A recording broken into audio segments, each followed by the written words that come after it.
The floodgates are officially open when it comes to free agency, and the Devils got to work. Does the organization ever sleep? We have a lot to break down in today's episode of Locked On Devils. Buckle up, everybody. You're Locked On Devils, your daily podcast on the New Jersey Devils. Part of the Locked On Podcast Network, your team every day. Hi, this is Bryce Salvador, and you're Locked On Devils with Trey Matthews. Scores! Oh, Steven stepped up, nailed him. Brodor's got the puck. What a shot. The Devils win the Stanley Cup. Alrighty now, what is up, New Jersey? Welcome back to the Locked On Devils podcast here on Locked On Network. I'm your host, Kovalchuk, play announcer, Devils writer for Pucks and Pitchforks, and also part-time credential media member, Trey Matthews. Am I safe to record? Are the Devils done? Damn. I just got back from Vegas, which first and foremost, thank you for your support. None of what I accomplish is possible without your viewership on YouTube or your listenership on podcast streaming services. I am thankful for the Devils discourse. I can't thank you guys enough. All right, on to business. I knew I was in for a very busy July 1st, but I'll admit, I didn't anticipate for it to be that busy. The free agency floodgates have officially opened, and it's time to break it all down. Tyler Toffoli surprisingly signed with the San Jose Sharks for 6 years. I honestly thought that Toffoli was going to go to a playoff caliber team, but I understand that he probably wants some stability. Ever since being a part of the LA Kings, he's been a bit of a journeyman, and he's had success in California before. He won a Stanley Cup with the Kings back in 2014, but this time, instead of being in the City of Angels, he's now in the Bay Area. Tomas Nosek is heading to South Florida to play for the reigning Stanley Cup champion Florida Panthers. Adam Henrique will stick with the runner-up Edmonton Oilers. Best of luck to Rico. And Nashville. What more can I say about them? Steven Stamkos, Jonathan Marchessault, and Brady Shea. Woo, boy, watch out for Nashville, I'm telling you. But what I saw trending on social media were the moves made by the New Jersey Devils. Tom Fitzgerald, you crazy son of a gun, you filled all the needs for the Devils and more.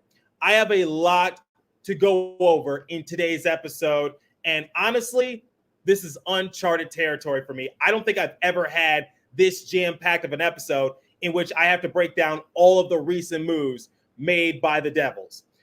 Let's focus on the two big defensive signings in the first segment. Then in the second segment, the Devils reunited with a familiar face. And sometimes I don't like to brag, but considering the fact that I was given some crap on Twitter for my opinions back in late May, early June about the Devils reuniting with a particular player, I just have to say this. I told you so. That goes out to a couple trolls on Twitter, but I will talk about that in the second segment. And then in the third and final segment, aside from Brett Pesce and Brenden Dillon, the Devils got another defenseman to replace the services of Kevin Ball. This time, they made a trade with the Montreal Canadiens, and they get more depth. And then I will talk about how all these players tie together, because like I said, Tom Fitzgerald was able to fill a lot of needs for the Devils. He stuck by his guns and said that he wanted to go big game hunting. And on the first day of free agency, that's exactly what he did. Let's talk about probably the biggest signing that happened with the Devils, and that was them getting Brett Pesce from free agency. He signed a 6-year contract worth $33 million with an annual average value of $5.5 million. Pesce had played for the Carolina Hurricanes for the past 9 seasons and is coming off a year in which he averaged about 20 minutes of ice time with 13 points, 3 goals, 10 assists in 70 regular season games. He stands 6'3", weighs 205 pounds. He also had 113 blocks, which ranked second on the Hurricanes roster this past season, while his average time on the ice ranked 4th on the team. Pesce earned a career-high 25 assists and 30 points during the 2022-2023 season. Pesce has played in 57 career Stanley Cup playoff games throughout his 5 postseason appearances between 2018 and 2024. His 21 career postseason points, 5 goals, 16 assists, ranked second all-time in Carolina's history for defensemen, while his 57 contests ranked 5th all-time for Hurricanes blue liners. Pesce helped Carolina advance to the Eastern Conference Finals in both 2019 and, unfortunately, at the expense of the Devils, 2023, and logged a career-high 6 points, all of them assists, during the 2019 postseason. All right, I think we all know why Pesce is here, but I had the chance to attend his media availability, and I asked him, for people who are unfamiliar with his style of play, could he go into a little bit more detail and what Devils fans could expect out of him on a nightly basis? Here's what he told me. Brent, welcome to New Jersey once again. I only have one question. For people who might be unfamiliar, how would you describe your game specifically? What can Devils fans expect from you on a nightly basis? Yeah, I think I'm just a defensive-minded defenseman. I'll join the rush when I can, but I know my role. I take a lot of pride in playing against other teams' top lines and do my best to shut them down. So, I'm probably not going to wow you with these crazy plays, but just to provide a reliable, steady play on the back end is really my game. Pesce is a defensive-minded defenseman, and that's exactly what the Devils need. They needed to revamp their blue line, and Pesce is certainly a big contributor in that. But he was also asked during his media availability, what does the blue line and the team in general look like now that he's added to the roster? Here's what he had to share. Their talent level, to be honest, they kind of remind me a little bit of the Canes 4 or 5 years ago when we were trying to just grind into the playoffs, and we're a young, hungry team, and like I said, it starts with the forward group. I think the sky's the limit for those guys up front, and you bring in Markstrom, you have this young studs, and on the back end you have Dougie, you bring in Brenden Dillon. Like it just seems like a group that can win, and that's all I'm trying to do here. It'll be my 10th year next year. Obviously, haven't won, so I have to pick a place where I think I have a good chance to do that. Okay, I've talked about Pesce in a prior episode, and I said that I was open to the Devils pursuing him as long as they got a big contract off the table, because that was my main concern. And Tom Fitzgerald was able to do that. He got rid of John Marino in day 2 of the NHL draft, and that basically opened up some more finances for the Devils to work with. Pesce, he's not the most physical defenseman, but he knows where to place himself. And not only did the Devils add Brett Pesce to their roster, they also added Brenden Dillon. He signed a 3-year contract worth $12 million with an annual average value of $4 million. Here's some background information on Dillon. He played in 77 games with the Winnipeg Jets. He averaged close to 19 minutes per night. He played mainly beside Neil Pionk, recording 20 points for the 3rd straight season and posting a new career high in plus-minus at +20. He finished the 2023-2024 season ranking 2nd on the team in penalty kill minutes with 171 minutes and 51 seconds, while leading the team in hits with 241. And he's also former teammates with Timo Meier and Jonas Siegenthaler. He has participated in the Stanley Cup playoffs 9 out of his 13 seasons.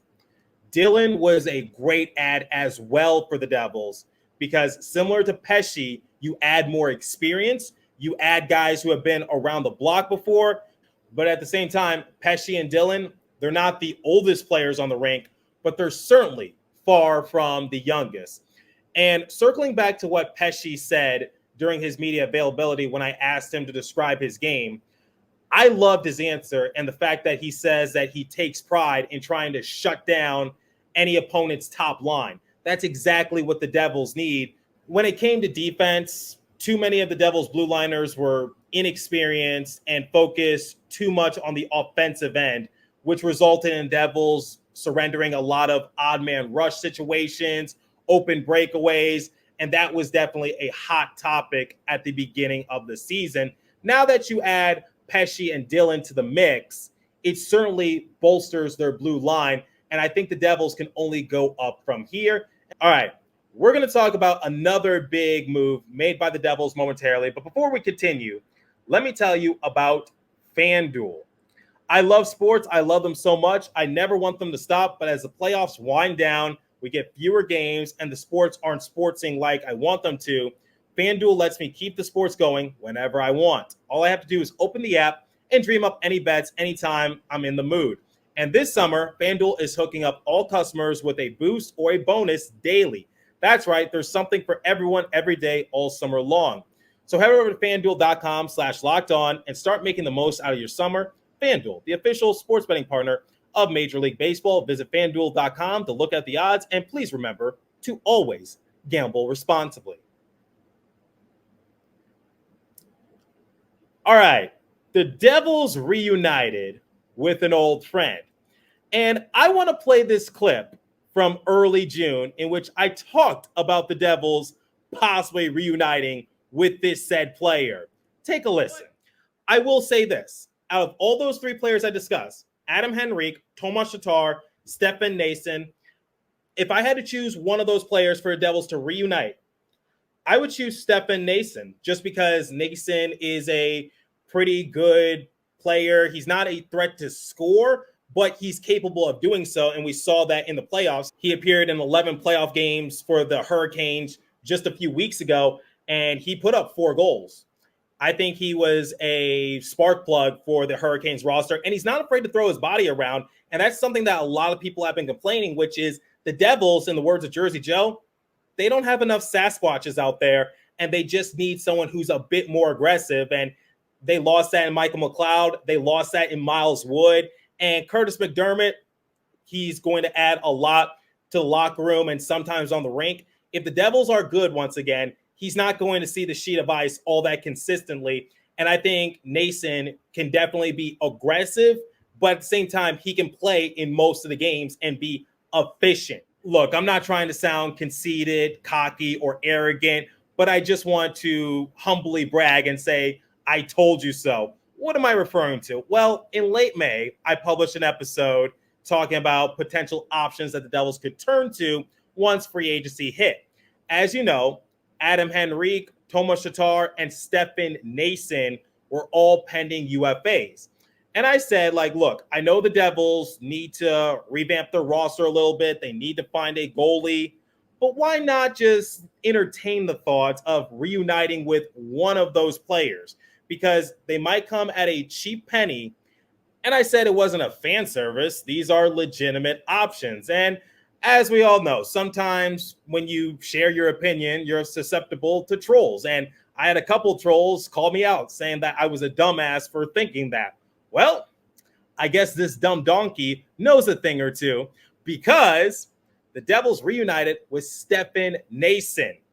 And boy, I took to social media to clown on them. But hey, I just had to take advantage of the opportunity. And maybe they'll think twice before questioning my opinions. But like I said, silly season is not meant to be taken seriously. It's meant to be fun and engaging and just have something to talk about during the off season. And sometimes they do come into fruition. And now there's another example. Stefan Noesen is coming back to New Jersey. And I love his game and I love his growth and development as a player.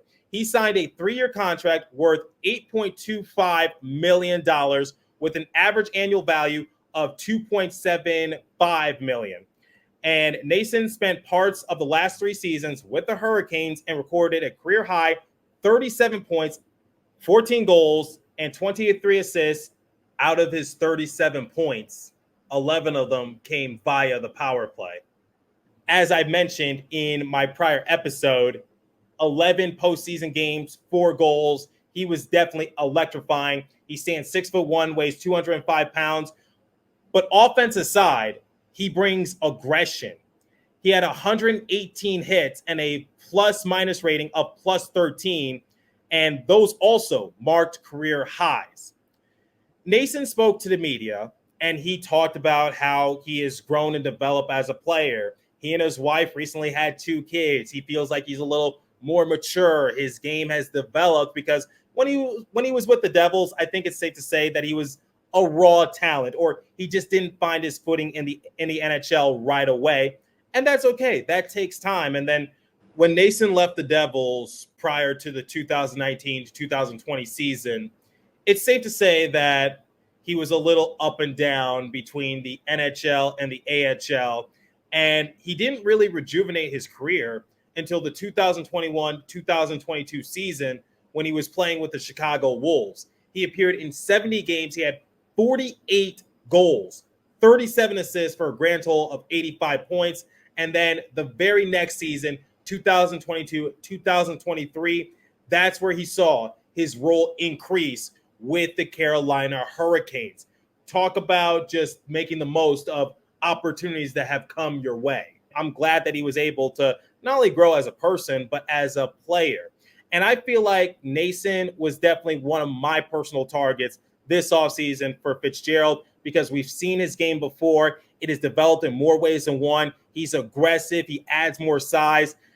Bill Spalding of MSG asked Stefan a really good question, which is, how much does the locker room presence mean to him? Because I talked about it in prior episodes when the Devils got Andre Palat, Eric Haula, and also Brendan Smith, which, by the way, best wishes to Brendan Smith as he signed a one-year contract with the Dallas Stars. It seemed like the culture in New Jersey shifted a little bit, because you add guys who have been in the league for a good while. You add guys who have championship pedigree. Andre Palat, he won 2 Stanley Cups. And you just add guys that maybe just need another chance or a new change of scenery. Eric Haula, sometimes he was given a bad rep in the NHL. It just really changed the locker room culture, and Noesen went into great detail. And I want to play that soundbite. Take a listen. Particularly this offseason with so many veterans coming in as free agents, how do you see your role with the younger guys that are already there in terms of, like, how you can influence the culture? Well, obviously, first and foremost, I'm kind of, I've kind of been around it in this case scenario. So for myself in general, I can speak to that regard. Is, I've been around it. I was with these guys when they were just newborns coming into the league, even though I kind of was in that same realm. But they were just so much younger than I was that, again, seeing them come into who they are and their form is a fantastic thing. So the respect factor is there. And I think you see a lot of times when they bring in vets, it's a lot of it is, you respect who they bring in and what they've done in their careers and all that stuff. I'll use Paul Stastny as an example. Stas is he's a very great human being, but he was very quiet. He was kind of a little bit more reserved because he wanted to see what the locker room was like, because he's coming from a whole different experience where he was. And it took him a little bit to kind of get going and us to really appreciate the type of thing that he did and brought to the team, where I'll use myself, as I've kind of been around these guys. They kind of know who I am. I've been in the organization. I'd say I might carry a little bit more weight than, a normal vet coming in. And then with that being said, you use a guy like Pesce, who's, he's got 600 plus games in the NHL. A guy like Dillon, who's got, I think he's over 700 now, might be closing in on 8. But I know both of them as well, and they're just the best human beings in the world. Dillon comes from a great family. He's got his little girl, and Emma's amazing human being. Same with Brett and Amy as well. They're good humans coming into a great organization and a great locker room where the vets can kind of see that. And when you see Dillon drop his gloves for the first time for someone just getting bumped and being like, you can't do that to them, that's where the whole entire locker room, perks up a little bit more and respects this guy to a whole nother level. So you're seeing these guys come in, and I think they've done a great job bringing in some good vets overall, and hopefully to build off this. I love Noesen, and I didn't think the Devils were actually going to sign him, but lo and behold, he's now back in New Jersey. He seems very excited, and I really hope he's one of the people that changes the culture. One of the issues that I think the Devils had last season was that there weren't that many guys sticking up for their star players. And Sometimes you saw it here or there, but the Devils were not an aggressive team, which made it easy for their opponents to just run over them, because sometimes those players that laid big hits on Jack Hughes, Nico Hischier, or Jesper Bratt, they never got their comeuppance. But you add someone like Noesen to the roster, he can certainly ring some bells. Or Paul Cotter, he can ring some bells. Brenden Dillon, he can ring some bells. And I'm going to talk more about that in the third and final segment. But I had the chance to ask Noesen, how much potential does this team have now that he's added to the roster? Because like I've been saying heavily throughout the course of the episode, Noesen was one of my personal targets for the Devils to pursue. Take a listen. Thank you, Stefan. Welcome back to New Jersey once again. As previously stated, one of the point of emphasis was to add more physicality in terms of forwards. You talked about your game, the physical aspect, but collectively, how much more potential does this unit have now that you and a few other key assets are now on the roster officially? I don't know. We're just adding a different dynamic to these guys. They're high flying offense and they get up and down the ice extremely quick. So, a guy like Pesce and Dilly, who are, very defensive focused and just will help shut down other teams' offensive guys and get pucks in those guys' hands. It's kind of where the same vibe with me is. When I was in Jersey, I mainly played a defensive shutdown role. And as I developed into more of a power play offensive role as well while being able to do that. So, it's again, I think you guys can speculate as much as you want. Yeah, I think the final product is going to be when we get through training camp and we get into the this next little bit here, and you see the what kind of team we put forward and what Sheldon does. Noesen also had a funny moment during his media availability in which he said that he would work his trying to think of a PG version, because I don't think the network would like it. He said he would work his junk off. Let's just leave it at that. If you want to see the full quote, I actually posted about it on social media. And obviously he said it during his media availability, so you could check out the Devils channel to see for yourself. But I don't think I'm allowed to repeat it on this show. Tom Fitzgerald has done so well this free agency period. And I still have one more player to talk about in a moment. But I think Fitzgerald did one hell of a job getting someone like Noesen added to the roster, because similar to what I've been saying throughout the course of the offseason, you have to replace the productivity of a couple key players, and Noesen certainly fills that void. But like I said, Fitzy, he didn't stop. He kept adding more and more talent, and I think this Devils team has improved their roster more ways than one. Okay, the day before the start of free agency, Tom Fitzgerald made an underrated move. He acquired defenseman Jonathan Kovalchuk from the Montreal Canadiens in exchange for a 2026 fourth-round pick. Kovalchuk completed his third year in the NHL. He stands 6'5" and weighs 225 pounds. He recorded 13 points, 6 goals, 7 assists in 62 games last year. He logged a career-high 42 penalty minutes and had a plus-minus rating of +11.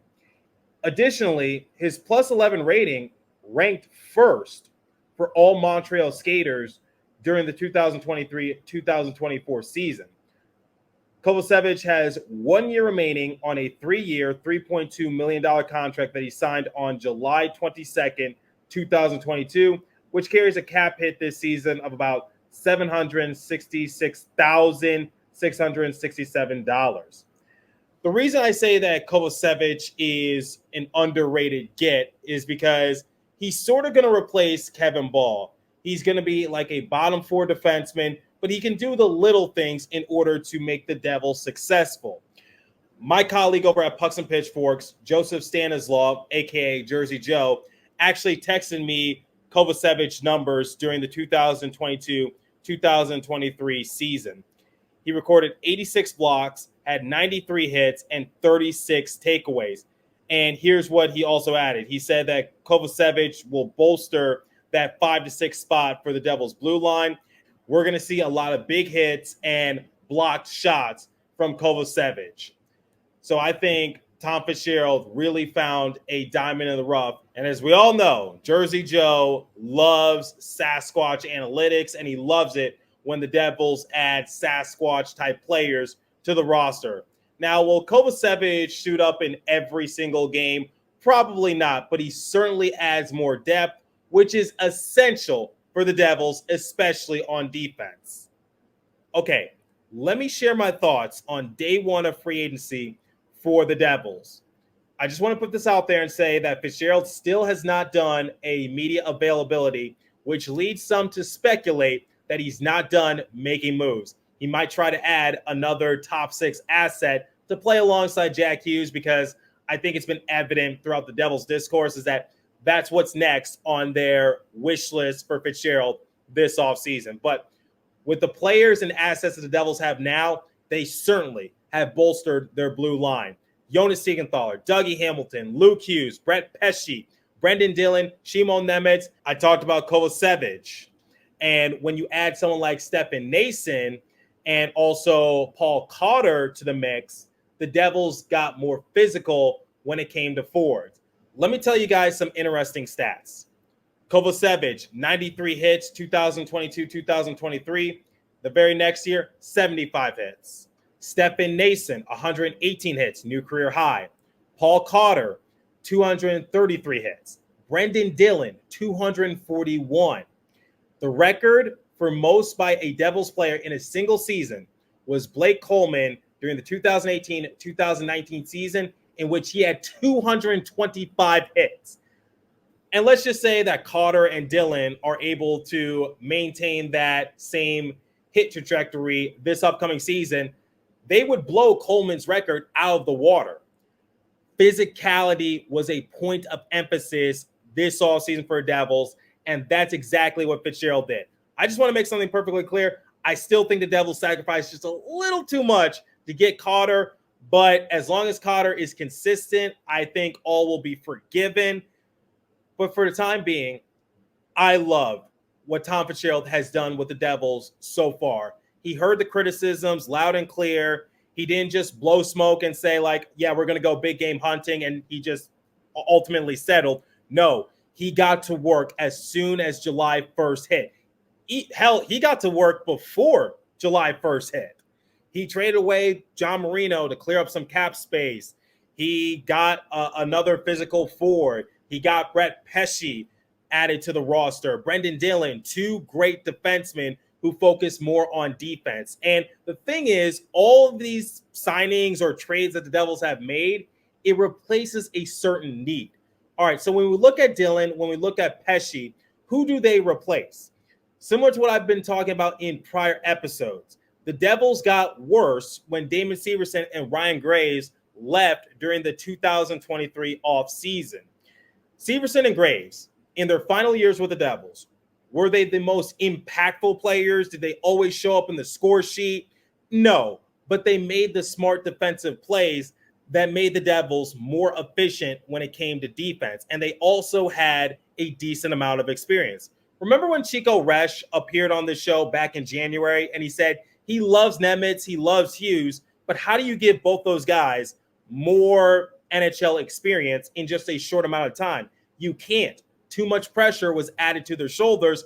And I'll throw Kevin Ball into the mix as well, because he's 24 years of age. He was also relatively young, and it didn't help that the Devils dealt with a few injuries in Dougie Hamilton and Jonas Siegenthaler. So Dillon and Pesce fill in that sort of need. When you look at Noesen, when you look at Cotter, they replace the productivity of Miles Wood and Michael McLeod.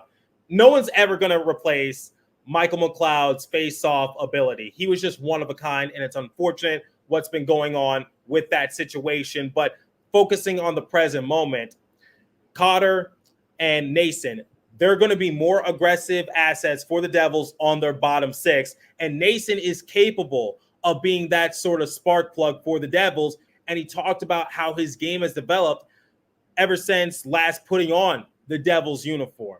I think people should be excited for that. And then when we look at the goaltending tandem, I think for the most part, people did not want Fitzgerald to run it back with Jake Allen and Kaapo Kähkönen. Both of them were solid, but you need just a bit of an upgrade. Make Jake Allen the backup and find a better go-to player. And they did that in Jacob Markstrom.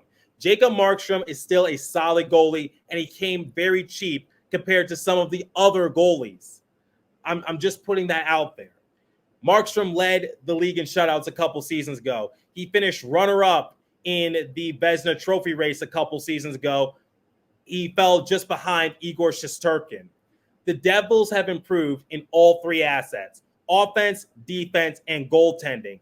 And they replaced some of the productivity that was missing this past season. What made the Devils so successful during the 2022-2023 season was the amount of depth that they had. And when they lost those key depth assets, you definitely saw it in their record. Injuries certainly did not help. But make no mistake, depth is essential if you want to be a Stanley Cup caliber team. So once again, Damon Severson, Ryan Graves, their productivity was replaced with Pesce and also Dillon.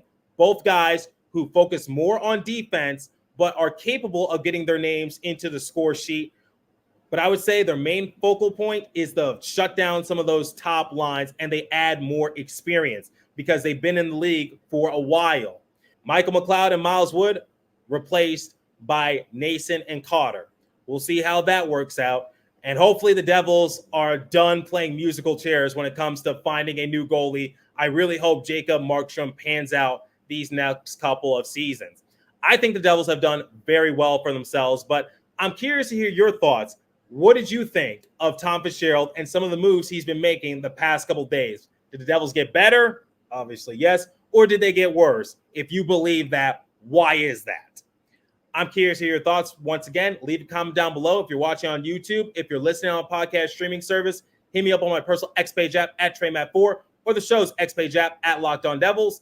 As for today's episode, that's all the time I have for you. Continue to stay safe. Have a wonderful day in New Jersey. Go Devils. I'll catch you guys next episode. Thanks for listening once again.